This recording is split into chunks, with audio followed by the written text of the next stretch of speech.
বলি এই video নাইটিটার cutting কেউ যদি শিখতে চাও এই ভিডিওটা দেখলে একদম মানে সহজভাবে পেরে যাবে। যারা সেলাই জানো না ঠিকঠাক তারাও পারবে, আমি সেইভাবেই বলে দেবো।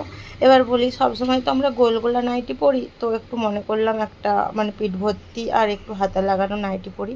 কাটিংটা দেখো তোমরা। আমি 7 ইঞ্চ আরমোল আর 7 ইঞ্চ মানে শোল্ডার নিয়ে নিয়েছিলাম।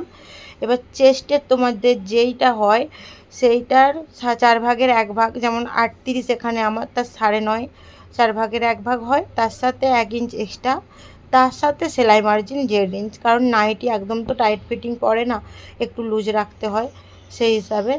এবার ওপর থেকে 15 ইঞ্চির নিচে তুমি পেটের মাপটা নেবে। পেট যদি তোমার মানে 32 হয় তাহলে তুমি 32 এর 4 ভাগের 1 ভাগ 8 হয়, তার সাথে 1 ইঞ্চ যোগ করে 9 করবে, তার সাথে 1.5 ইঞ্চ সেলাই মার্জিন রাখবে।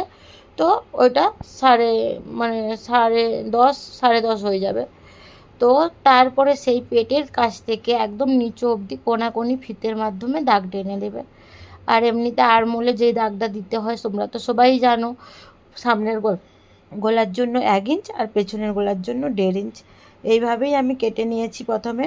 তারপরে দুটো ভাগকে আলাদা করে নিয়ে মানে যেইটা না নিচে কোনাকুনি কাটা নামছে, আমি ঘেরটাকে আরেকটু বড় করার জন্য ওইটাকে ওই পেটের কাছ থেকে সমানভাবে কেটে নিয়ে ওইটা কেটে নিয়েছি, ওইটা জুড়ে দেব।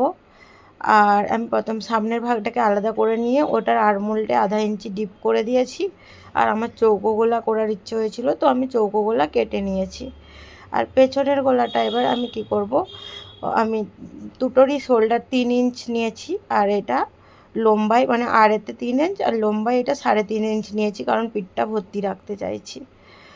তো এভাবে কেটে নেওয়ার পরে আমি স্লিপটা বার করে নিচ্ছি। ঘটি হাতার যেমন হয় তোমার যতটা এক্সট্রা আছে, মানে আমি 7 ইঞ্চ এখানে কুচি দেব, তো 7 ইঞ্চ এক্সট্রার পরে আমার আরমোল যতটা বেরোয় সেইটা আমি দাগ দিয়ে মানে হাতার মাপ দিয়ে ওখানে উপরটা সিধা করে টেনে নেব। যতটা এক্সট্রা দিয়েছি আমি অতটা কুচি দিয়ে নেব, তাহলেই আমার ঘটি হাতা বানানো হয়ে যাবে। কাটিংটা বুঝতে যদি কারো অসুবিধা হয় আমাকে কমেন্টে বলো, আমি বুঝিয়ে দেব।